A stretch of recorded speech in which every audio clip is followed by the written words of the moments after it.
Oi, turma! Espero que estejam todos bem novamente. Vamos começar a nossa semana 4 do PET 3 para finalizar essa nossa terceira apostila. Continuamos com o assunto de célula, então eu vou explicar o que está faltando dessa primeira parte, depois a gente comenta as questões, tá? Vamos falar do transporte ativo, fagocitose, pilocitose, e aqui nós já tínhamos falado, vamos só comentar um pouquinho da parede celular. Semana passada nós falamos sobre o transporte através da membrana. Eu disse para vocês que a célula realiza o transporte passivo, que é o transporte que acontece naturalmente, sem o gasto de energia. Nós falamos da difusão simples, que vai do mais para o menos concentrado, sem a participação da proteína.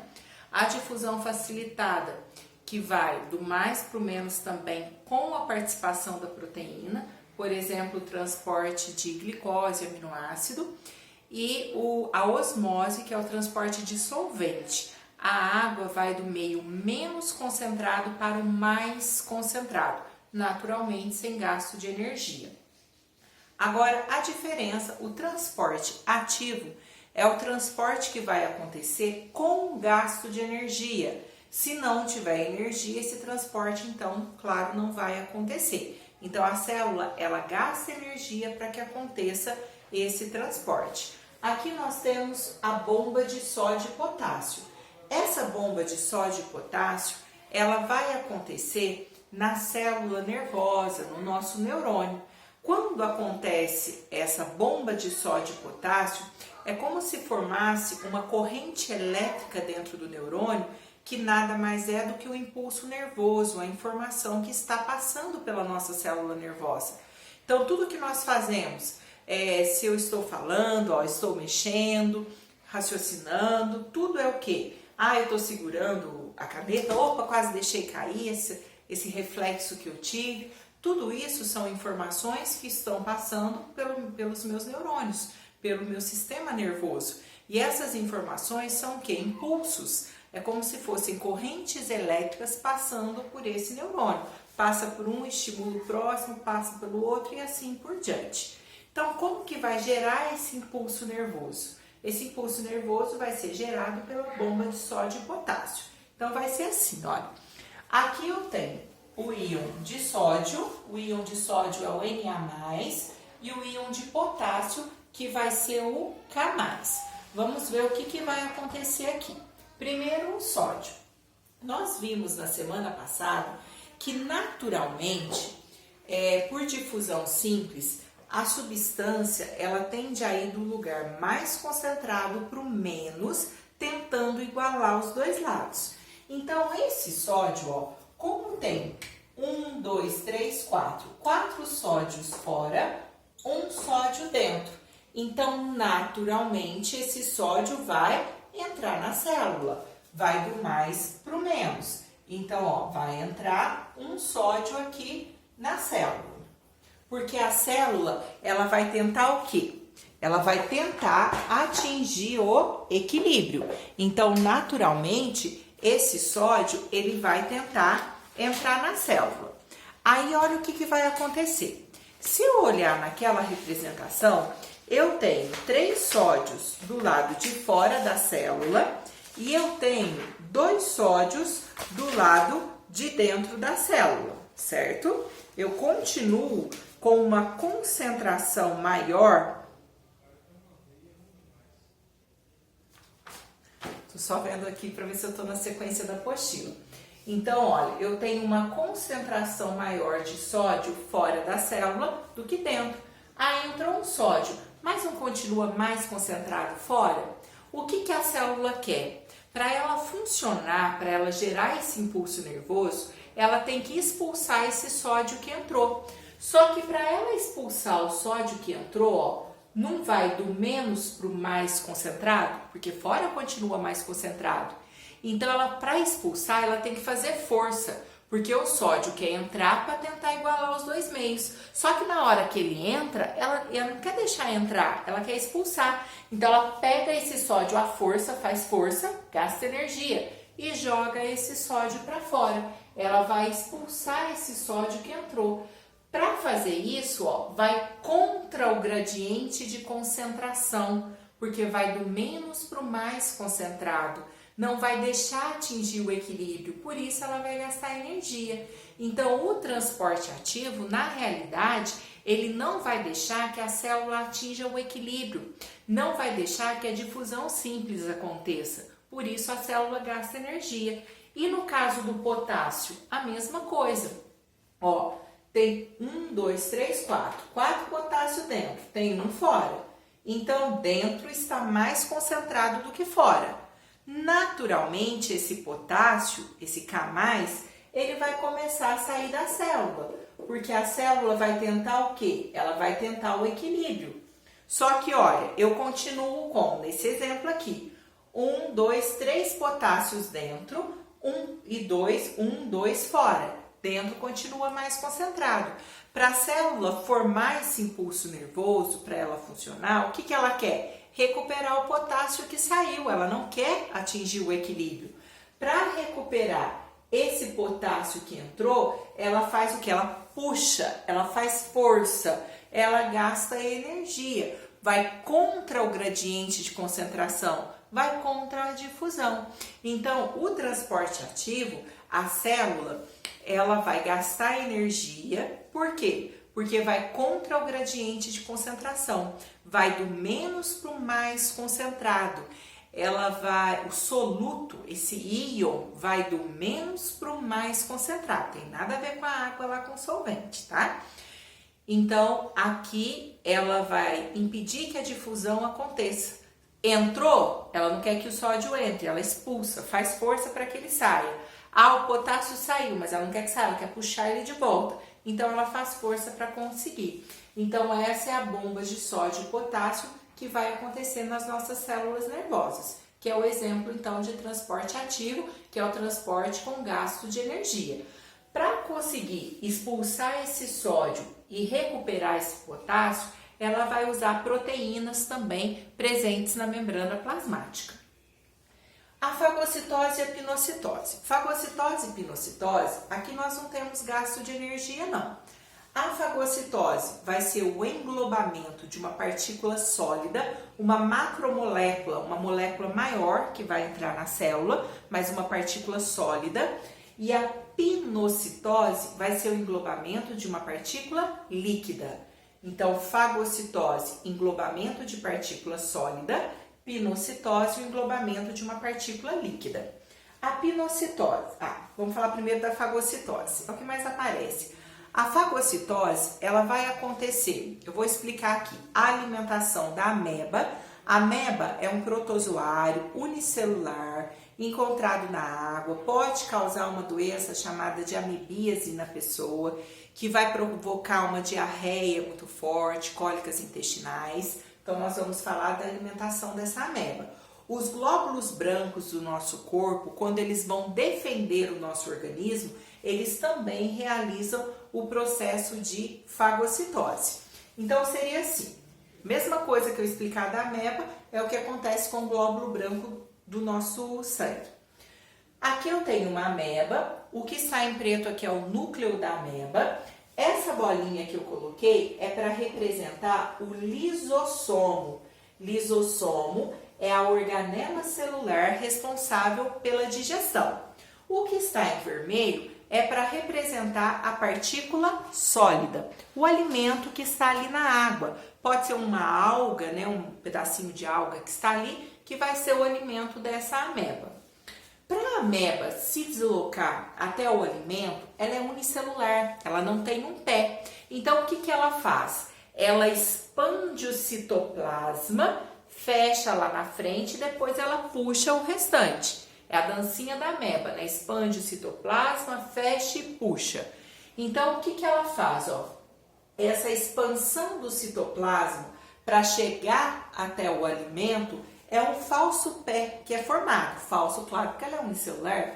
Então, esse falso pé que vai ser formado, ele é chamado de pseudópode. Pseudópode, pseudo vem de falso, pode vem de pé. Então, é um falso pé que ela vai formar para conseguir capturar esse alimento. Nada mais é do que a expansão do citoplasma. Então ela expande o citoplasma, aí ela vai fechar aqui, abre essa parte de dentro e o alimento vai então ficar dentro da ameba.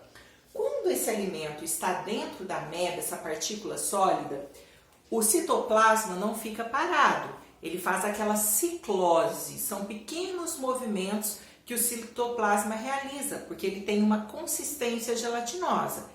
Esse lisossomo vai chegar perto dessa partícula alimentar e vai pegar esse alimento para fazer a digestão. Ele vai fazer a digestão. O que é a digestão? Quebrar uma partícula grande em pedaços menores. Então, ó, vai quebrar esse alimento em pedaços menores. A célula vai aproveitar tudo que der para aproveitar, para obter energia, e o que não der para aproveitar, sempre tem resíduos. O que sobrar de resíduo, o lisossomo, ó, posso falar de lisossomo, ou então agora eu posso até chamar de vacúolo residual. Vai encostar na membrana e vai jogar esses resíduos para fora. Esse movimento de jogar para fora o que sobrou, o que não deu para ser aproveitado, é chamado de exocitose. Exo vem de fora, citose é o movimento da célula. É jogar para fora o que não deu para ser aproveitado. Então, essa fagocitose foi esse englobamento da partícula sólida. Quando nós temos aqui, ó, o alimento capturado pelo lisossomo, quando esse alimento entra dentro da célula, nós falamos que foi formado o fagossomo. Aí aqui é fácil, fagocitose tem a formação do fagossomo. E a pinocitose, que é o englobamento de uma partícula líquida. Quando nós comemos, nós vamos fazer a digestão, começa na boca, depois no estômago, e a maior parte da digestão acontece no intestino delgado. Finalizou a digestão, o intestino delgado vai absorver esses nutrientes. Uma parte dos nutrientes pode estar dissolvido na água, então nós temos partículas líquidas sendo absorvidas lá nas células do nosso intestino. Então faz de conta que aqui eu tenho uma célula do intestino, núcleo, lisossomo, aqui eu tenho uma partícula líquida. Essa partícula líquida, ela vai encostar na membrana e empurra essa membrana para dentro, formando um canal, que é o canal de pinocitose. Aqui não tem nome esquisito, não. Canal de pinocitose. Essa gotinha, então, ela vai empurrando a membrana até a membrana esticar, abrir lá. Ela entra, então, dentro da célula e depois a membrana vai voltando à posição normal. Quando entrar na célula, essa partícula líquida, essa substância líquida, vai ser capturada pelo lisossomo. A partir do momento que essa partícula líquida entra na célula, nós já podemos chamá-la de pinossomo. Então, pinocitose, nós temos a formação do pinossomo. Esse pinossomo, então o lisossomo capturou essa partícula líquida, ele é responsável pela digestão intracelular. Então, ele vai digerir essa partícula em pedaços menores, né? Quebrou em pedaços menores. A célula vai aproveitar todos os nutrientes ali, tudo que der para ser aproveitado. O que não der para ser aproveitado, vai encostar na membrana e vai jogar para fora. Então, os resíduos são eliminados no mesmo movimento, exocitose. Essa exocitose pode ser chamada também de plasmocitose, mas aqui a gente usa mais exocitose. Tanto a fagocitose quanto a pinocitose, nós podemos dizer aqui que são chamados de endocitoses. Endocitose é a captura, é a entrada da partícula na célula. Se for uma partícula sólida, é a fagocitose. Se for uma partícula líquida, é a pinocitose. Já a exocitose é eliminar os resíduos que sobraram da célula. E por fim, aqui nós temos a parte da parede celular. Não são todas as células que têm parede celular. A parede celular, vamos supor que aqui a gente tem a membrana plasmática. Toda célula tem a membrana plasmática, que é a que faz os transportes, vai controlar a entrada e saída de substâncias na célula.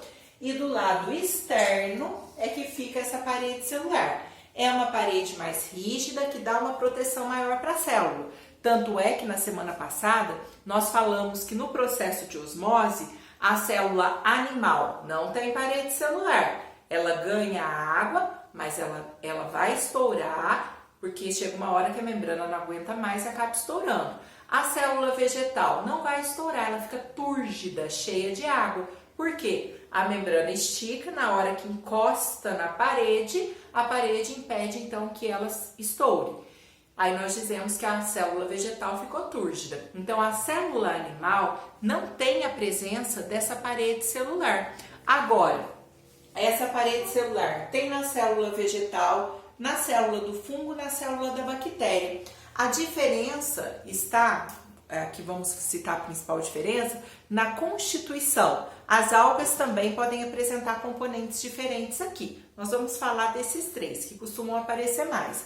A célula vegetal. A parede celular vegetal vai ser formada de celulose, que é um polissacarídeo, um tipo de carboidrato. A parede celular do fungo já é formada de quitina, que é um outro polissacarídeo, um outro tipo de carboidrato. E a parede celular vegetal, a da bactéria, o principal componente é o peptidioglicano. O que é peptidioglicano? Peptídeo vem de proteína, frações peptídicas, que vem de proteína. Glicano vem de glicose. Então, é uma combinação de glicose com proteína, de carboidrato com proteína. Então, esses são os principais componentes da parede celular. Bom, vamos para as questões então. Deixa eu só abrir aqui. Deixa eu só achar aqui.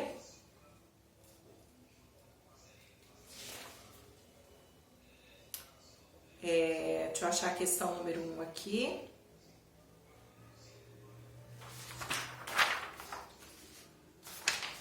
Achei. A número 1 está assim, ó. Várias substâncias atravessam a membrana plasmática e, com isso, garantem que a célula receba substâncias necessárias para seu funcionamento e elimine produtos para o meio externo. Está falando dos transportes que a célula faz, que a membrana faz. Em alguns casos, o transporte ocorre de maneira passiva, que é quando não tem gasto de energia. Porém, em outros, o transporte é ativo. O transporte ativo caracteriza-se. Gente, transporte ativo, o que caracteriza ele? Gasto de energia. Então, olha a letra A. Por ocorrer a favor do gradiente de concentração? Não. A favor do gradiente de concentração é quando a célula quer atingir o equilíbrio. Vai ocorrer o gasto de energia justamente porque o transporte ativo, essa bomba de sódio e potássio, ela é contra o gradiente de concentração. Vai do menos para o mais, para expulsar a substância que entrou e aqui recuperar a que saiu. Então, a letra A não pode ser. Letra B. Por ocorrer sem gasto de ATP, ATP é uma molécula de energia, significa adenosina trifosfato. A gente usa a sigla que é mais fácil. Então, toda vez que aparecer ATP, ATP nada mais é do que uma molécula de energia. Então, sem gasto de ATP, sem gasto de energia? Não, é justamente o contrário. A letra C, por envolver gasto de energia? Exatamente. O transporte ativo ele é caracterizado pelo gasto de energia. Tanto é que se você bloquear a respiração de uma célula, o que fornece energia para a célula? A respiração celular. Se você bloqueia a respiração, não tem produção de energia, consequentemente o transporte ativo não vai acontecer. Então, é a letra C. A número 2. O meio iônico intracelular dentro da célula, isto é, a composição de íons e água no interior das células é completamente diferente do meio extracelular. Então, dentro e fora é diferente. Por exemplo, o íon de sódio é 14 vezes mais abundante no meio extracelular do que dentro da célula. Então, tem mais sódio fora do que dentro. Com o íon potássio, dá-se o inverso. É cerca de 56 vezes mais abundante no espaço intracelular dentro da célula do que fora da célula. O íon cálcio, por sua vez, é cerca de 50 vezes mais concentrado numa fibra muscular que no meio extracelular, que a rodeia. Aí está assim, ó, tá falando então aqui, traduzindo, né? Que existe diferença de concentração. Tem mais sódio fora, menos dentro, mais potássio dentro, menos potássio fora. Então está falando que existe uma diferença de concentração. A diferença de concentração dos íons potássio e cálcio nos meios intra e extracelular é mantido por... A célula não quer o equilíbrio, ela quer manter essa diferença de concentração. Para manter a diferença de concentração, o que ela tem que realizar? Transporte ativo. Lembra que a difusão, o transporte passivo, é o quê? Tentando o equilíbrio. E aqui ela não quer isso, ela quer manter a diferença de concentração. Então, é a letra E, transporte ativo. Depois, a questão número 3, a tirinha aí. Está assim, ó. Menininho vai rastejando lá, né, para conseguir pegar a bolacha. A ameba gigante desliza pelo chão da cozinha. Através de um pseudópodo, ou pseudópode, é a mesma coisa, citoplasmático, o protozoário absorve um pacote de biscoitos de aveia. Bela tentativa, agora devolve. A mãe pegou o menino em flagrante, né? Aí está assim, ó, na letra A, é que a ameba, ela vai deslizando, rastejando através da formação dos falsos pés, que são expansões do citoplasma. Na letra A, qual é o processo celular realizado pela ameba que está retratado na tirinha? Fagocitose, né? A letra B, a que reino pertencem os protozoários? Os protozoários pertencem ao reino protista. Então, protozoários, reino protista. Cite duas características típicas dos seres pertencentes a esse grupo taxonômico. São seres unicelulares, são seres eucariontes, que é a célula que tem núcleo organizado. Mas aí vocês podem colocar outras características com as palavras de vocês, tá bom? Questão número 4. Os envoltórios contendo quitina, então tá falando da parede celular. Sílica é um componente da parede celular de algumas algas, tá? E celulose, que é o da célula vegetal, encontrados respectivamente nas paredes celulares de fungos, diatomáceas, são algas, né?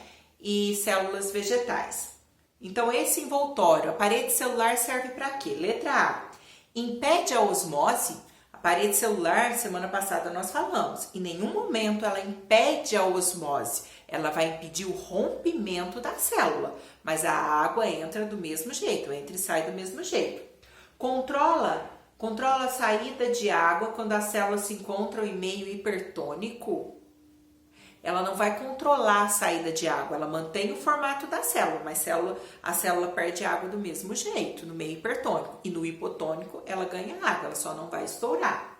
Letra C. Selecionam as partículas minerais que devem ser absorvidas. Tem nada a ver essa alternativa. A letra D. Impedem a lise osmótica. Lise é a mesma coisa que quebra, rompimento. Então, impede o rompimento quando a célula se encontra em meio hipotônico. Meio hipotônico é menos concentrado do que a célula. Como o meio é menos concentrado, a célula começa a puxar água. Vai puxando e vai ficar túrgida, cheia de água. Mas ela não vai se romper, não vai acontecer a lise por causa da parede celular. Então, essa é a resposta correta, letra D. E a última questão, a número 5.